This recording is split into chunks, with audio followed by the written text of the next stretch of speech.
Blog Talk Radio.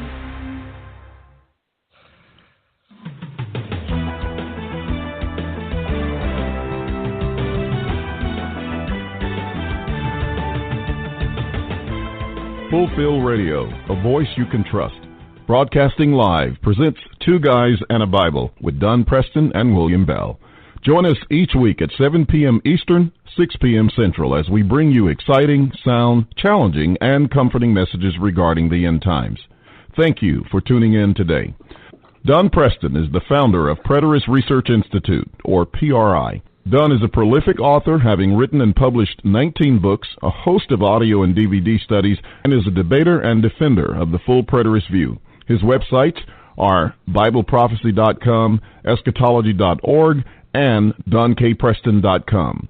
William Bell is the founder of AllThingsFulfilled.com Ministries and has a website bearing the same name, and has authored 3 books, audios, and DVDs. He has published hundreds of articles and recordings.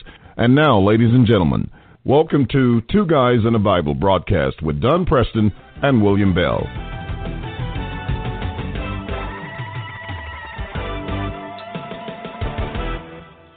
Good evening, ladies and gentlemen. Welcome to Two Guys in the Bible right here on Fulfill Radio, a voice you can trust. I'm William Bell, and with me is Don Preston.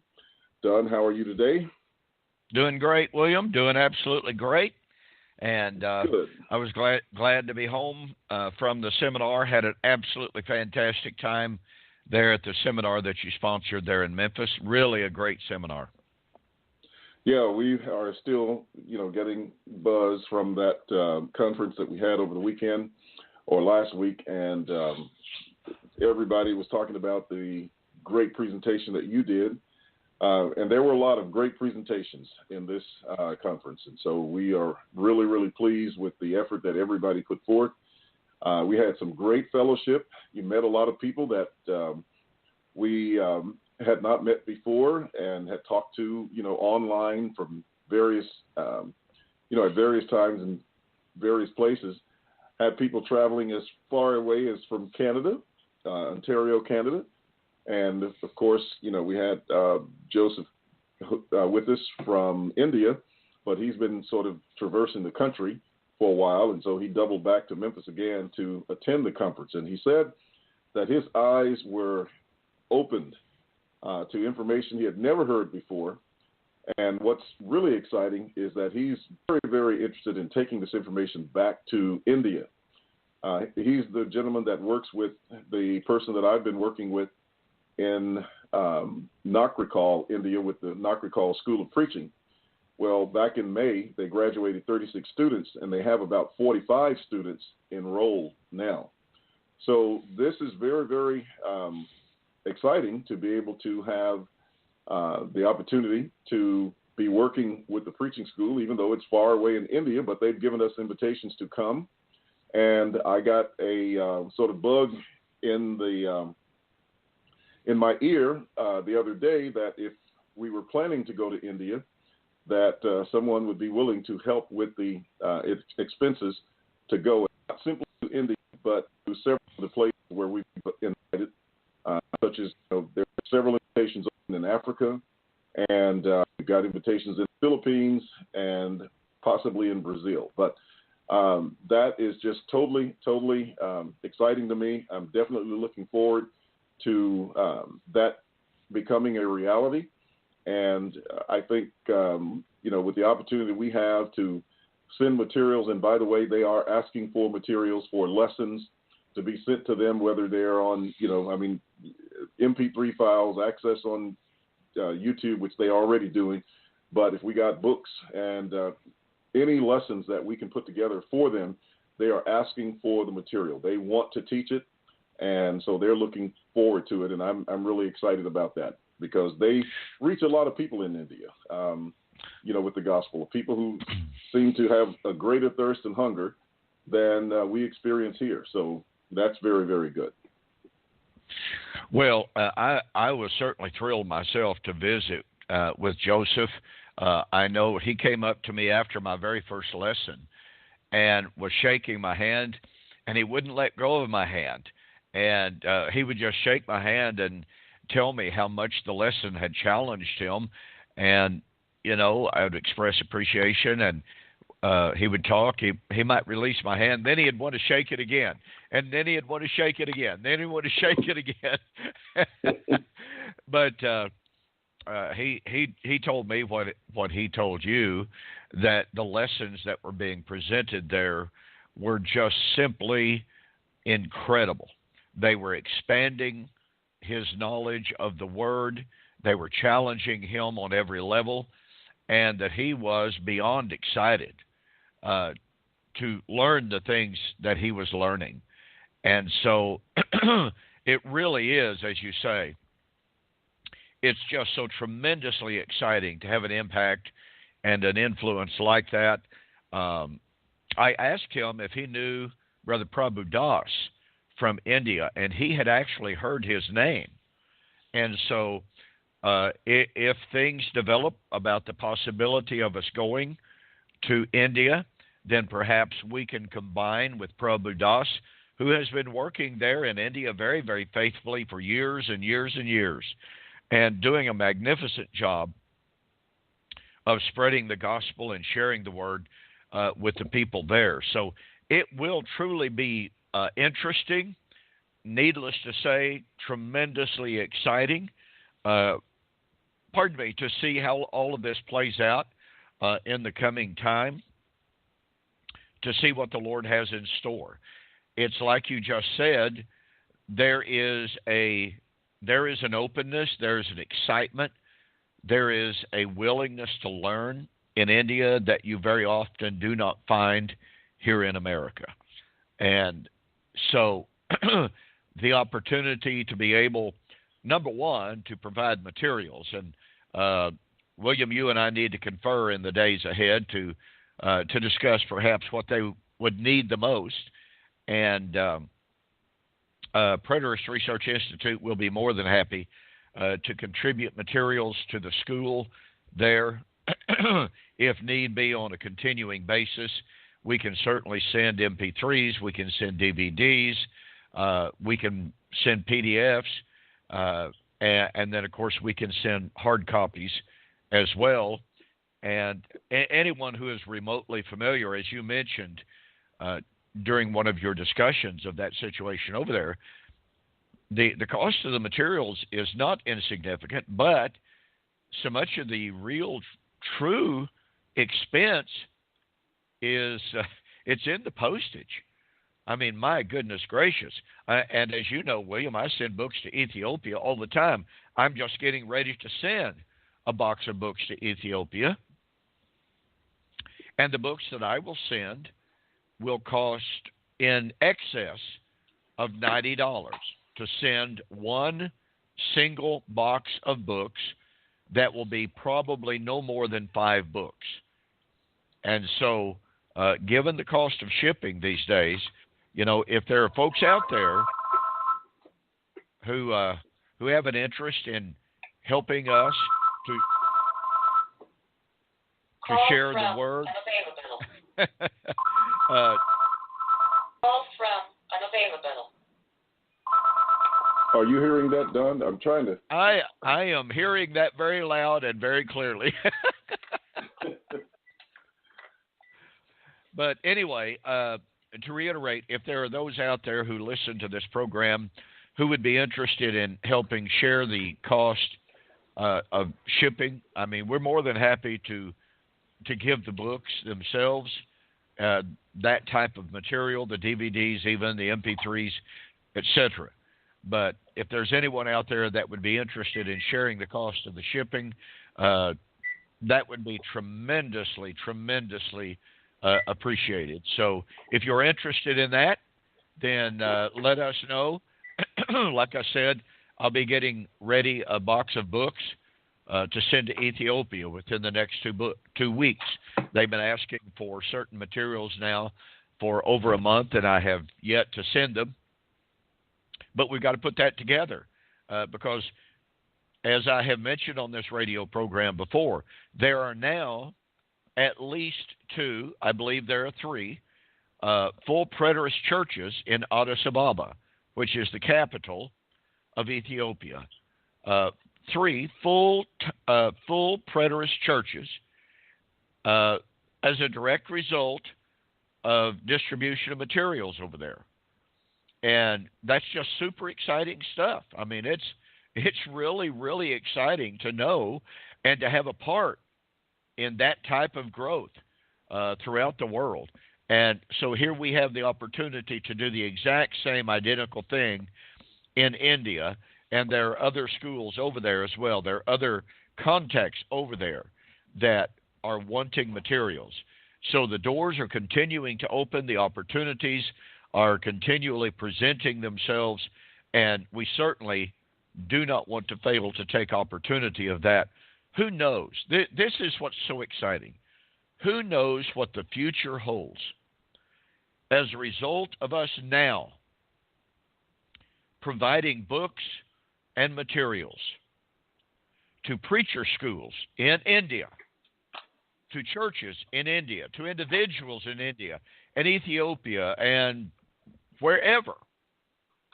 What does that bode for the future?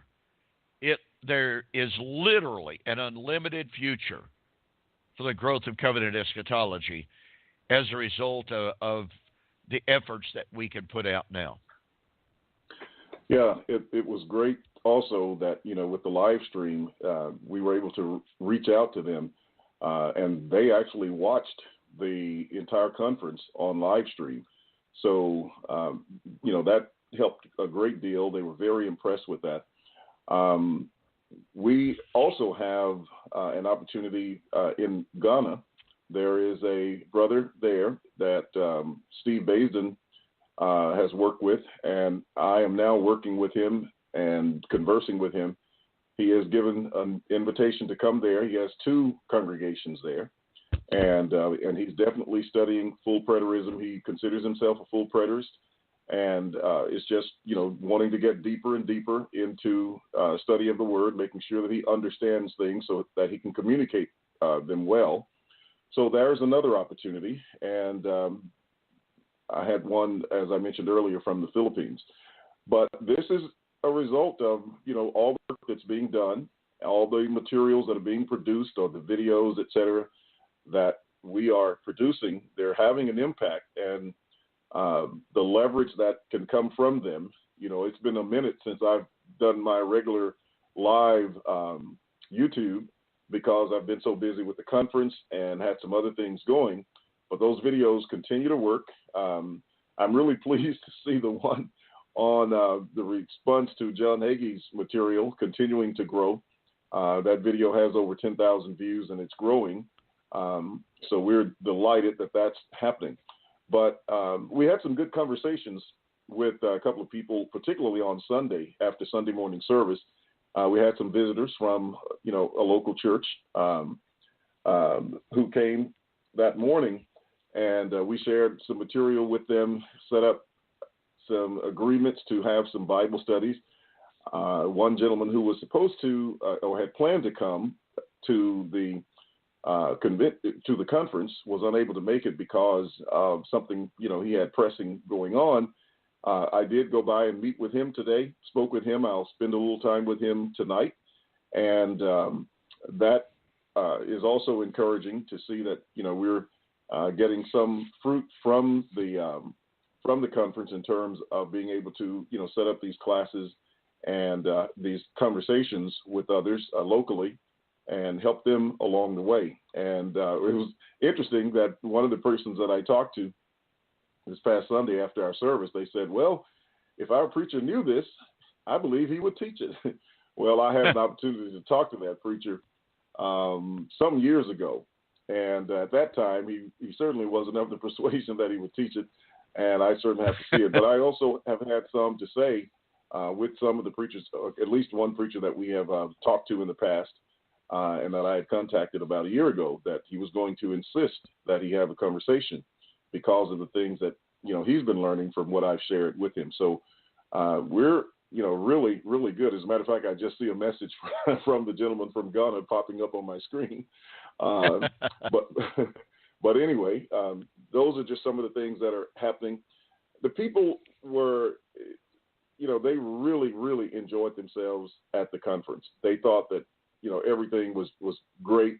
I heard them even talking about how good the food was. And, it was just some sandwiches and everything, but they really, really enjoyed it. And the conversations, we had a chance to go out and to your favorite place to have dinner one night.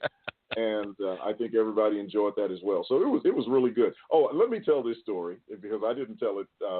And that was Daniel and Kyle came over to the house, right?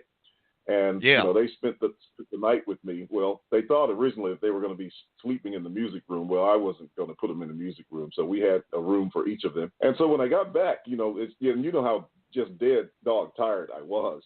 They wanted to go up in the music room and play. So I said, okay, let's go. So we went up to the music room and played, and, man, they played until my eyes just couldn't stay open. I said, look, guys, I'm going to leave you here. Well, about the time right before, I think, I guess about 15, 20 minutes before I left, Kyle came over. And so he came over and started playing with them as well, and they were up there singing and playing. It was late in the night. And then I came back up and studied a little bit and before going to bed, and I know that they had to have been up there at least as late as 3 o'clock in the morning, maybe even later. I'm not sure. I did hear what Kyle was, but I mean, they were like kids in the candy store. So I thought I'd just, blast them out on that, but I didn't mind whatsoever. Leora never heard anything from them. And, so she slept good. It didn't bother me at all because I couldn't hear them from the part of the house that I was in. But they had a really, really good time singing and playing all night, just having fun with the instrument. So, that's the energy of youth, as they say. There you go. Yeah, and those are times in which you make memories and you create bonds, and you strengthen friendships like never before. I mean, times like that are truly invaluable. They're wonderful, wonderful times. They really are. They really, really are. Well, all right. We have information for the message tonight. I know we're on probably number 9 in the series of talking about the millennial-temple. I know that you've been presenting some lessons on that. And, I know we mentioned briefly about your lesson on the feast days. And, that exegesis through Colossians chapter 2, 14 through 17, tied in with the Gospel of John was just amazing. I remember some years ago, I think, I'm trying to find out which, I don't remember which seminar it was, but I remember some years ago when I started seeing the temple typology in John, from studies in Haggai, et cetera, and I saw just how powerful almost on every page there was temple, theology there, temple typology. And then for you to pull in the feast days as you did was just absolutely incredible. It was a great lesson, and I knew at that point I said we're going to have Don back just to teach on the feast days. Maybe one afternoon or one weekend that you come and teach on those because we want that kind of material deposited into the minds. And as you and I say all the time, we talk to people. And many of them don't have a clue about what the feast days are. They have no idea about how they line up with the events of Christ and his life, whether it's the spring festivals or the fall festivals. And we get so many objections in eschatology because they're not putting those feast days in their proper perspective and seeing how the eschatological events in Matthew 24, 25, Hebrews 9, and the book of Revelation, the Gospel of John, et cetera, throughout are falling right in line with those feast days. And so you and I are very impressed with them. I have people now asking me, where can I get some material on that? As a matter of fact, the gentleman today asked me, where can I get some material on the feast days? So it's definitely something I think is going to, once it gets spread, when people really become knowledgeable of it in general, it's going to have a tremendous impact. I'm even hearing now, with the gentleman who's been teaching the Hebrew Israelites, he's been covering them and, helping people to try to understand what it's all about. So very, very powerful information and just really, really thankful that you were able to share that with us. Well, as I had mentioned to you before I even got to Memphis, I had been just immersing myself in a study of John particularly, and his incorporation of the feast days and his conflation of the feast days with the life of Jesus. And I had been just absolutely, literally blown away. And I've been accumulating books down through the years. I don't always read a book at the exact time that I buy it.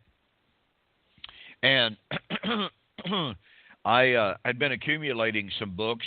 And years ago, I had purchased a book.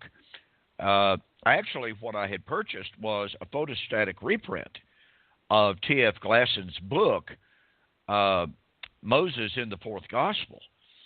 And I had scanned it some years ago and was very impressed with it, but I didn't just get down and read it closely.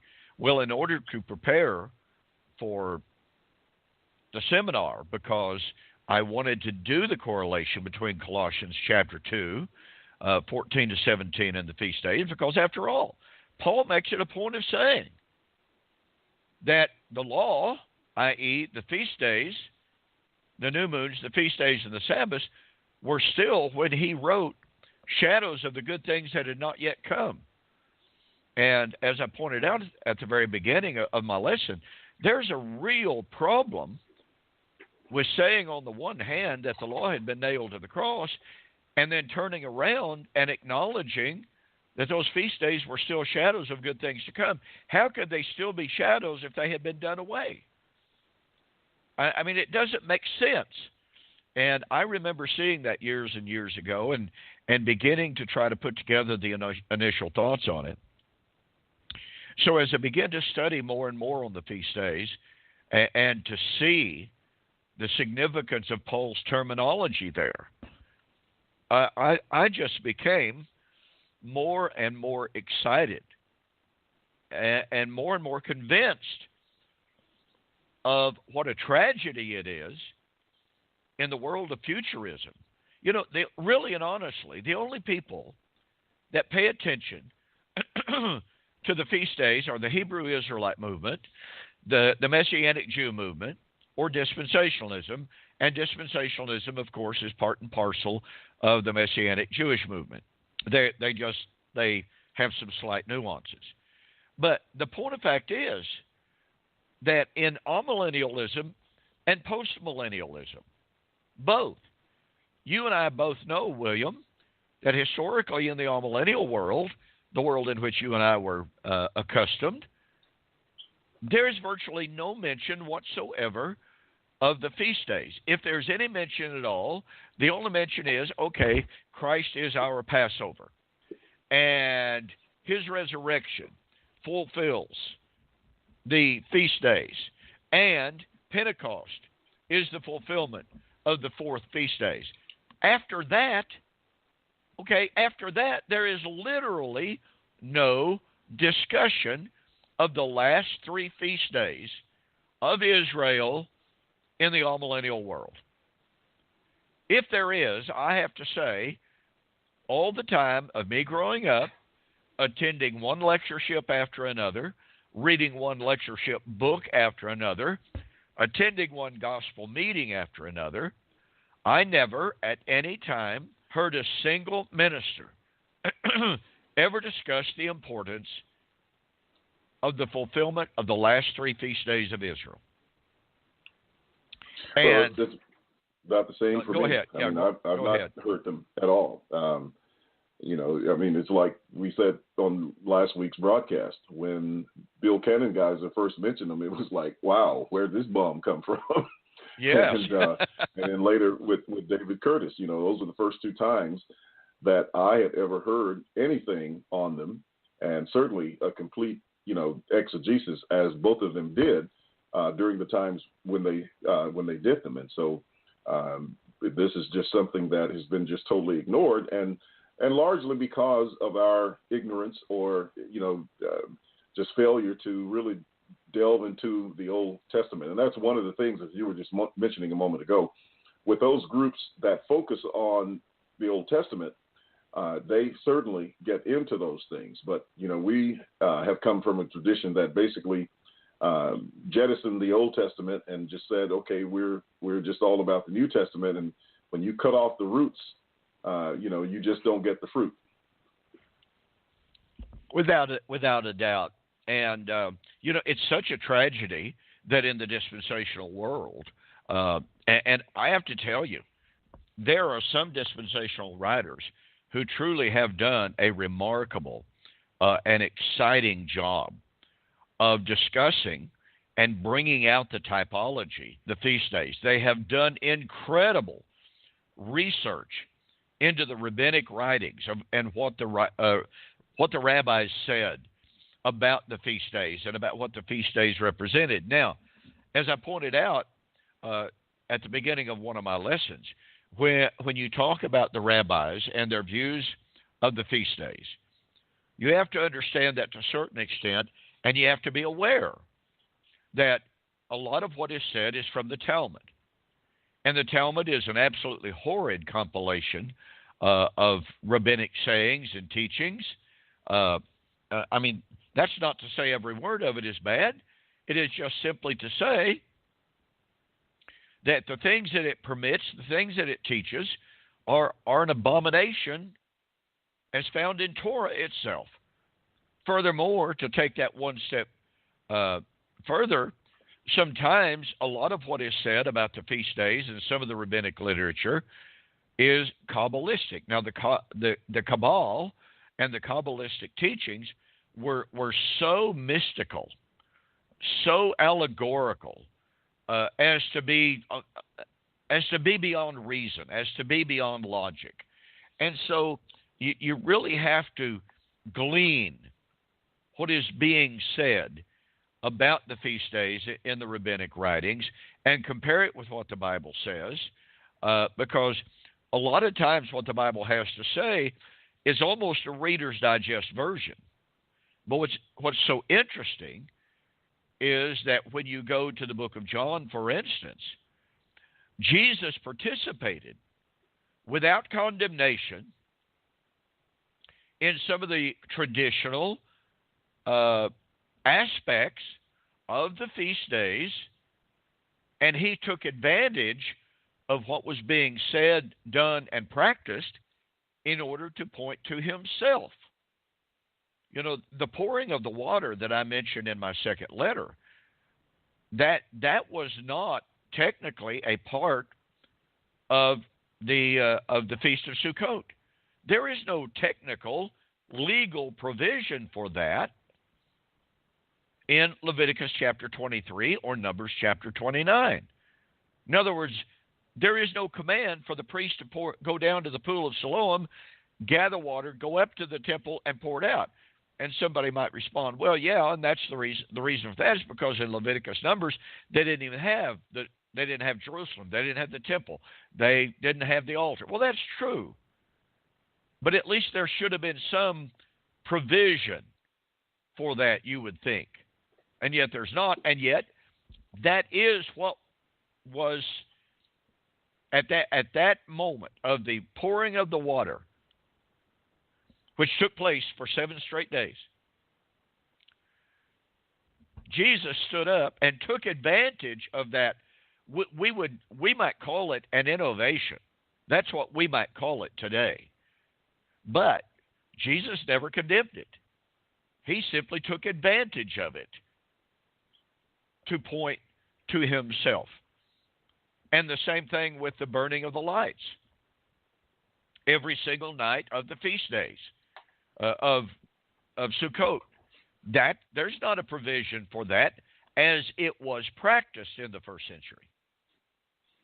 And yet it was a major, major part.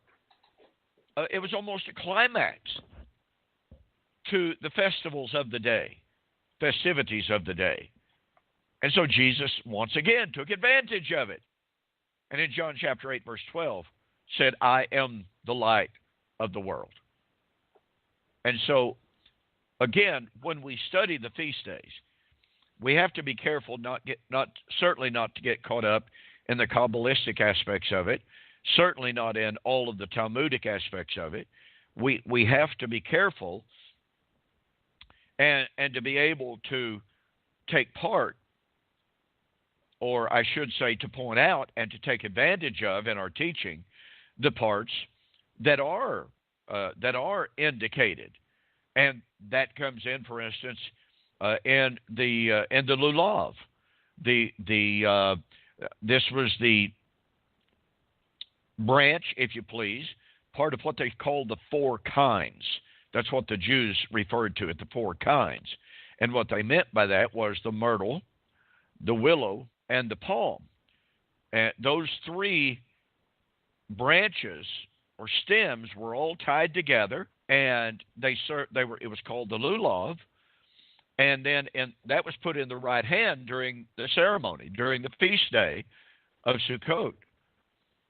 And then in the left hand, they held what was known as the etrog, and that was a citrus fruit, normally a lemon or something like that. And as I pointed out, this, William, is so interesting to me. You don't find the etrog commanded, so far as I'm aware.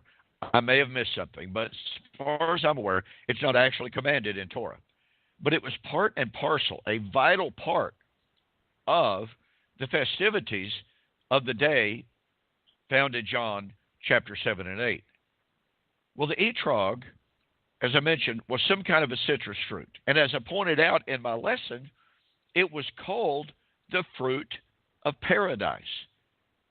Now, think of the implications of that. Think of the typology of that. I mean, here we have all of the imagery of the garden and the anticipation of the new heaven and the new earth, the new paradise, if you please, the new garden of God. And that's what the Jews meant by that, by the way. That was the symbolism of the etrog. The symbolism was they were holding in their hand a piece of citrus fruit that they called the fruit of paradise, which pointed to, in their Hebraic way of thinking, pointed forward to the time in which God would create the paradise of his own paradise, the new heaven, the new earth, the garden, where the tree of life would put forth its fruit for the healing of the nations. And so, again, while those things may not have been specifically commanded, they were part and parcel of the ceremony, and Jesus never condemned it. He took part in it. He took advantage of it to say, I am the true bread of life, which they were celebrating all of this during Sukkot, because Sukkot was a celebration of the Exodus and God's provision, as I pointed out, of the three gifts, the manna and the bread and the light. And Jesus took part of all of that and made it point to him. It truly is absolutely beautiful imagery. It truly does expand our ability to appreciate how Jesus was a Jew. And he was a faithful Jew. I mean, after all, did he not say, do not think that I came to destroy the law of the prophets. I did not come to destroy, but to fulfill. And so he went there as a Jew into the very heart of Judaism, participating of the central core festivals of Judaism. And he pointed that humongous audience to himself as the fulfillment of everything they were looking for in those feast days. They had just gone through Rosh Hashanah. They've just gone through Yom Kippur. And the 10 days of awe and the 10 days of repentance between Rosh Hashanah and Yom Kippur. That was a time of fear. That was literally a time of fear, because Yom Kippur and Rosh Hashanah were the time when the three books were opened. And by the way, anybody wants to discover and delve into the opening of the books, go to get a copy of Albert Edersheim's The Temple and Its Ministry at the Time of Jesus the Messiah. And you'll find there that Alfred Edersheim discusses the opening of the books at the time of Rosh Hashanah and Yom Kippur. The opening of the books was so vitally interrelated to Rosh Hashanah and Yom Kippur that they talked about the opening of the books at both times. And you had the book of life, the book of death, and the book of works. And the book of life is for those who are righteous and had been righteous during the year. The book of death is for the disobedient. And they were judged as disobedient and condemned. And there was the book of life, the book of works, in which everything that a person ever did or had ever done was in those books. And their judgment took place at that time, and it was determined whether or not their name would then be written in the book of life or in the book of death. I mean, surely anyone familiar with Revelation can see where John is getting his discussion. And it's all related to the Jewish feast days. It most certainly is. I was thinking earlier when you made that statement about Jesus taking those events and then giving them meaning, events that they were using, but he would take them and then ascribe a meaning to them that he found in himself.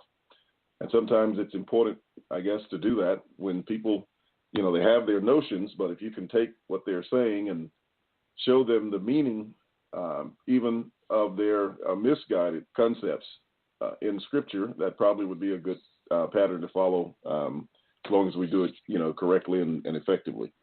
But yes, I mean the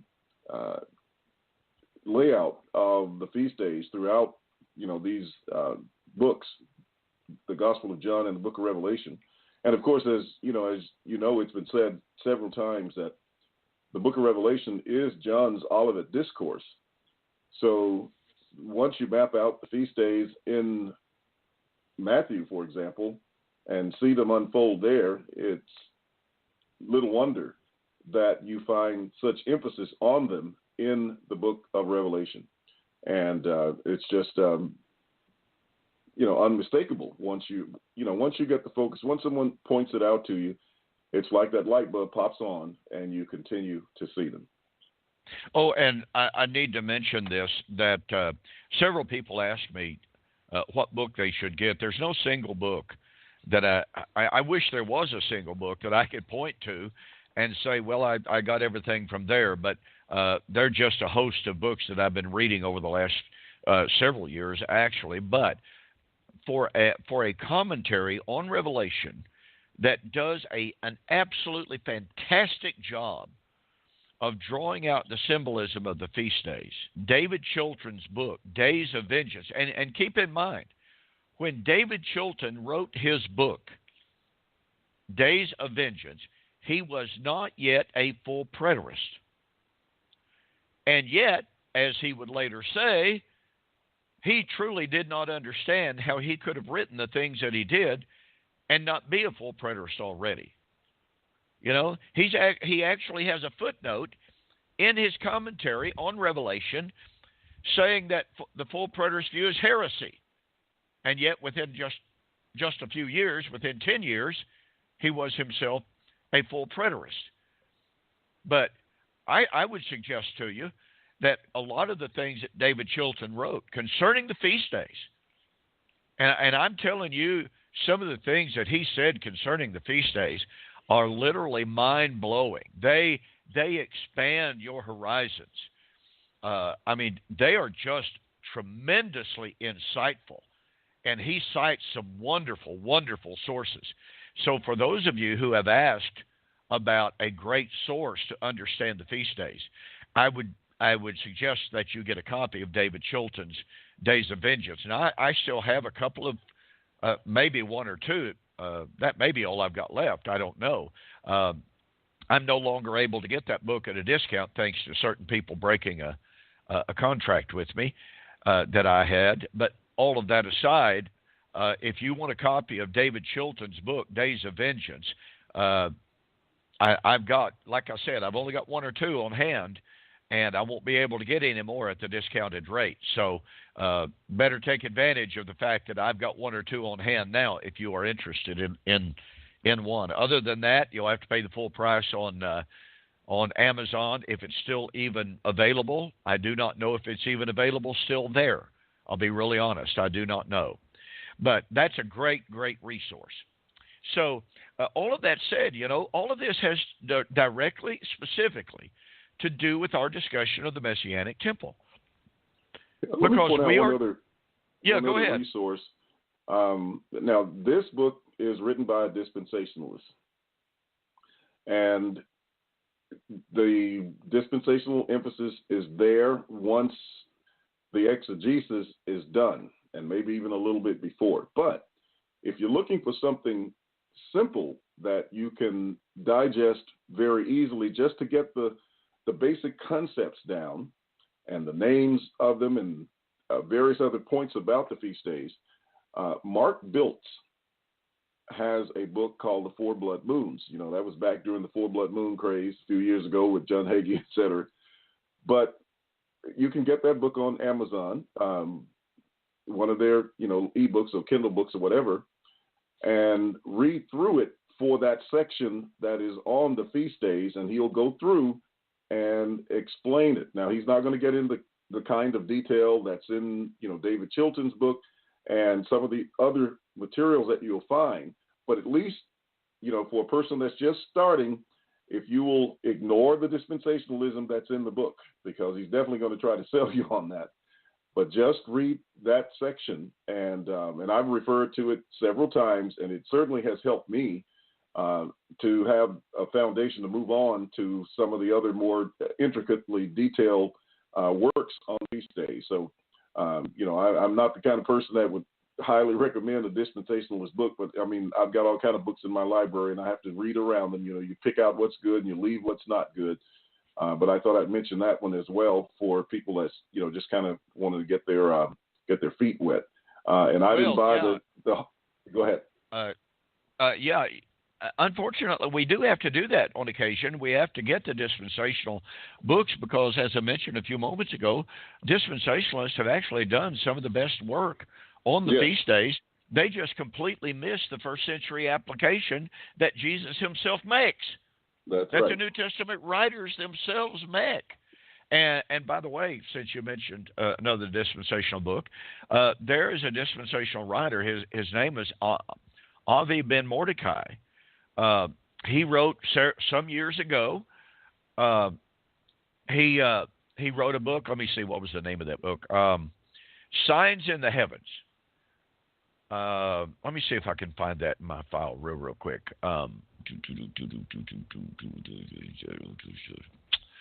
Okay, yeah. Signs in the Heaven, a Jewish Messianic perspective of the last days and the coming millennium. He wrote in 1999, and he actually predicted the coming of the Lord that was going to be within 8 to 10 years. Okay, so obviously he missed it. He was so typical of so many other dispensationalists who went about predicting the end. And yet, he makes some really fantastic comments, makes some great points. For instance, he points out the theme of the first day of the seventh month, the Feast of Trumpets, is marriage. It's not only judgment, it's marriage. Yes. Well, what happens in the book of Revelation at the sounding of the seventh trumpet? Well, you have not only the judgment, but you have the resurrection, and you have the marriage of the bridegroom. And so, let me go ahead. Interject here. It's also important to see the marriage in Matthew 24 and Matthew 25, because in verse 31, of course, you got the sounding of the trumpets, and then immediately following, you have the parable of the 10 virgins, which is the parable of the marriage. And one other point on that, since we're talking about it, if you look very carefully at the three parables that Jesus uses in Matthew 25, Each of them corresponds with one of the names of the Feast of Trumpets. You got the feast of, you have the wedding feast, which we were talking about, or the marriage. The other parable, you've got one about the judgment and the coronation of the king. Well, that one is there, the opening of the books, etc. So you have that parable in Matthew 25 when Christ comes to separate the sheep from the goats, etc. Well, that's also one of the names of the Feast of Trumpets. It's, that's one of the themes of that feast day. And the other one is about, what is the other one about? About the man traveling into a far country and the talents. I can't think of the one, but there is one that aligns with that feast, with that parable as well. So these are not just arbitrarily placed there. Jesus wasn't just throwing things out there, like as they say, throwing some mud up against the wall, hoping that some sticks. No, this was a very well organized dissertation on the feast days, and anyone familiar with those feast days would have immediately recognized how he was laying that material out, and that's what makes it so impressive when you take a look at it. Well, you're exactly right. As a matter of fact, there were 10 names for the Feast of Trumpets, as you well know.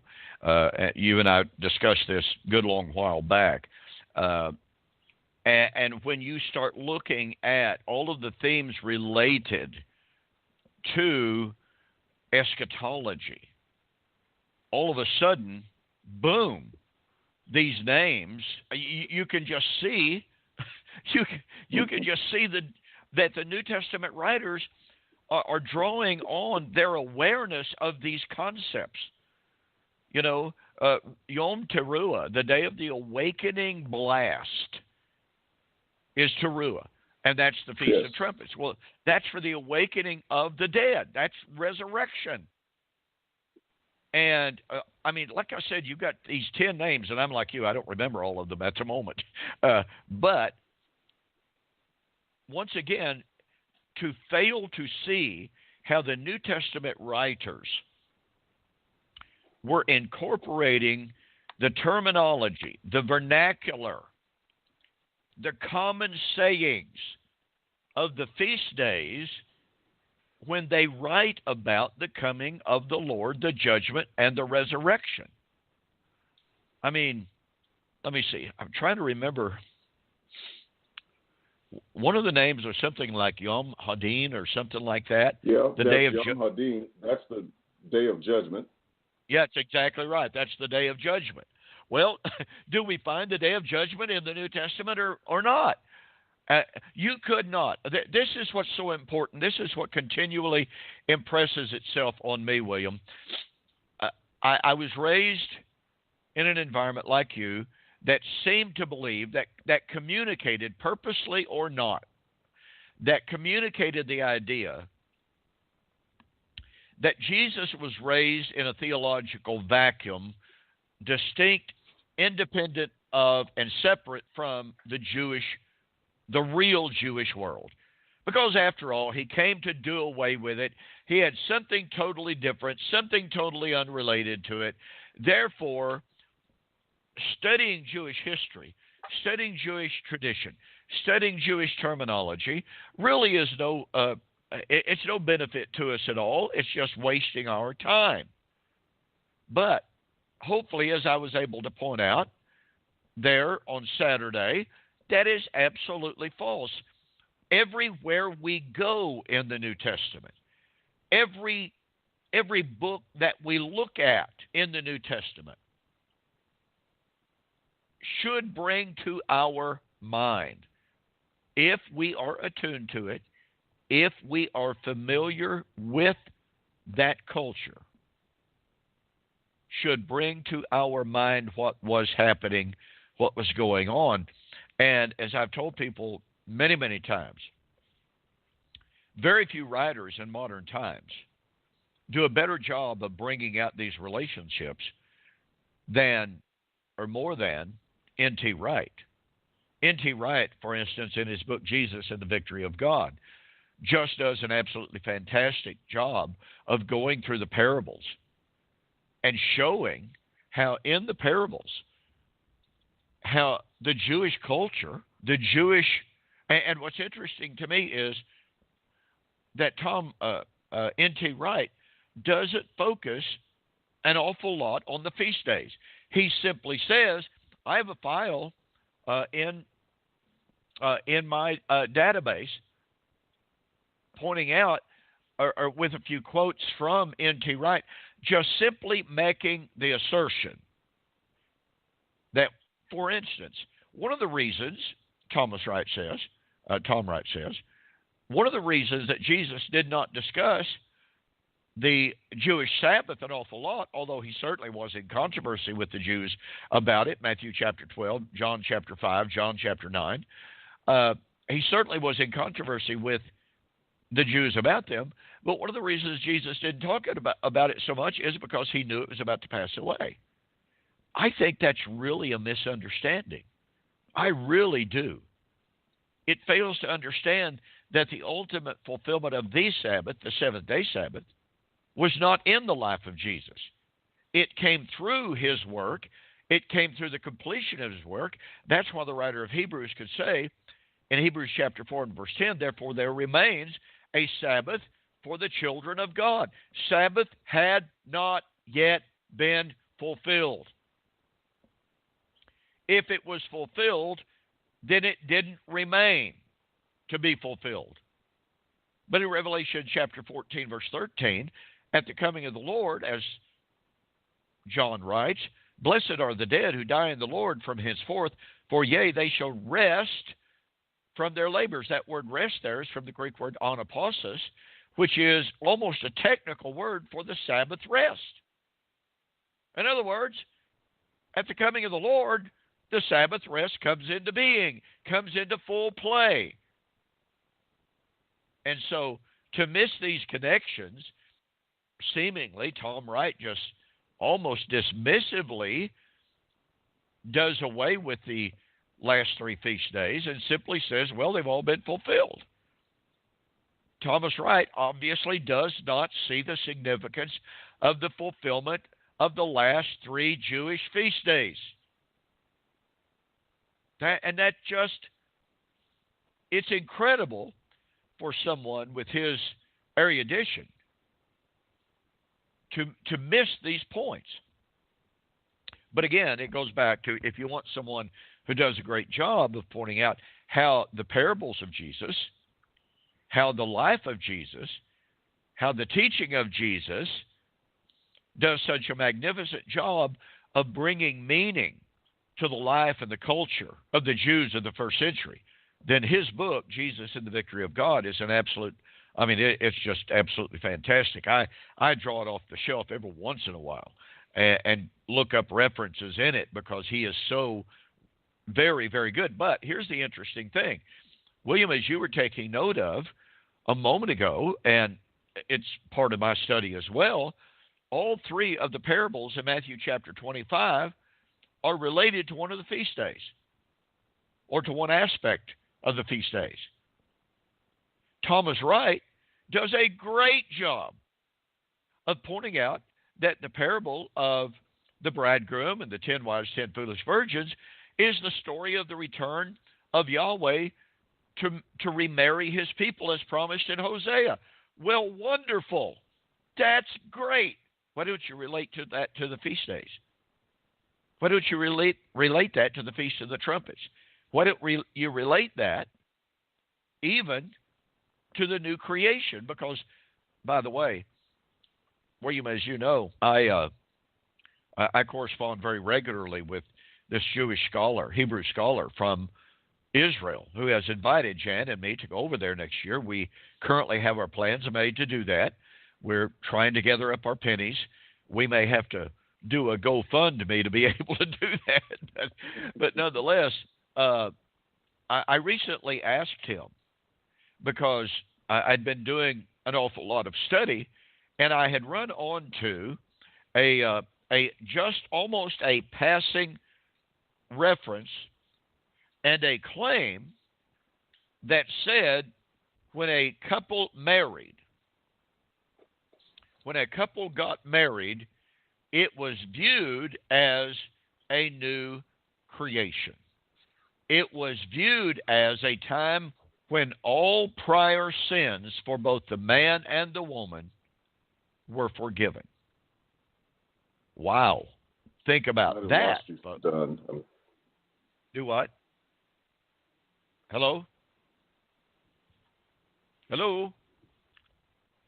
William, are you there? Hello? Hello? William, did you lose me or did I lose you? Which is it? Are you there? Hello, hello? Hello? Well, folks, I don't know if you can hear me or not here. I can hear William, but obviously he can't hear me. I don't know if that means that I'm still on air. I'm not seeing anything that would indicate that I've been cut off. No. You're good. Can you hear me now? I can hear you there. Okay. Everything's good. Yeah. Okay. Very, very good. William, what I was starting to say before I heard you say that I'd been cut off is that my friend in Israel, the Hebrew scholar, I had read a reference in some book, don't even know what it is, but this book had made mention of the fact, it almost seemed like a statement in passing. When a couple got married, it was viewed as a new creation. Their marriage was viewed as a new creation. And that when they got married, all sins, all former sin of both the man and the woman were completely forgiven. And I asked my friend in Israel about that, and he said that's absolutely true. That is a widespread concept in Jewish writings down through the centuries.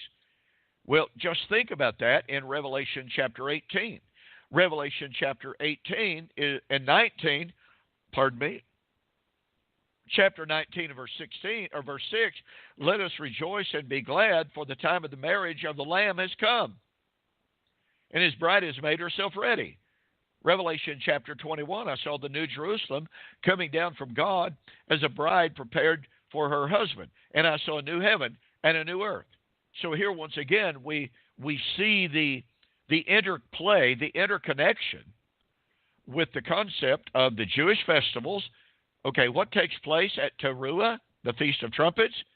That's the marriage concept in Israel.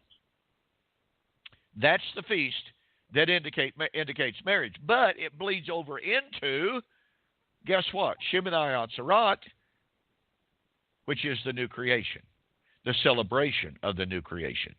So once again, we find this interrelationship, this interplay with the concepts of the Jewish feast days being played out. It may be subtle. It may not be overt as to saying, well, this feast symbolized this and this feast symbolized that. No, that's not the way it would have been done in the first place. It's not the way the Jews would have expressed it. The Jews didn't have to say, now keep in mind that our Feast of Teruah symbolized marriage. Everybody remember that? No. If you're mentioning marriage, you're mentioning the trumpets. And that's exactly what happens in the book of Revelation. If you're mentioning judgment, you're mentioning Feast of Trumpets. If you're mentioning marriage, you're mentioning new creation. That's in the Revelation. And so it is our failure, it is our ignorance. And I said that openly from the pulpit there in Memphis. In my ignorance, I once said this and that and the other. And as a beloved elder from my early ministry life used to say, and this man got up and began studying at 6 o'clock every morning, and he studied until 8 or 9 o'clock. He taught himself the Greek. He could read the Greek as well as he could read the English. He understood it. But he told me one day, at almost 90 years of age, the more I study, the less I know. And the more I study, the more I realize how little I have known. and what an incredible responsibility it is to try to learn and to know the heart and the mind of God even better. And with that, William, we are out of time. Boy, tonight's show really went fast. Some might say this was not about the feast days, but it really has been. And I hope you can see the connections. Folks, want to thank you for joining us for tonight's program here on Two Guys in the Bible on Fulfilled Radio, a voice you can trust. Be sure to join us again next week. And with that, I'm going to say good night and God bless. Thank you for joining the Two Guys in the Bible radio broadcast. On behalf of Don Preston and myself, we'd like to say have a very pleasant day and may God bless. Until next time, we'll see you on Fulfill Radio, a voice you can trust.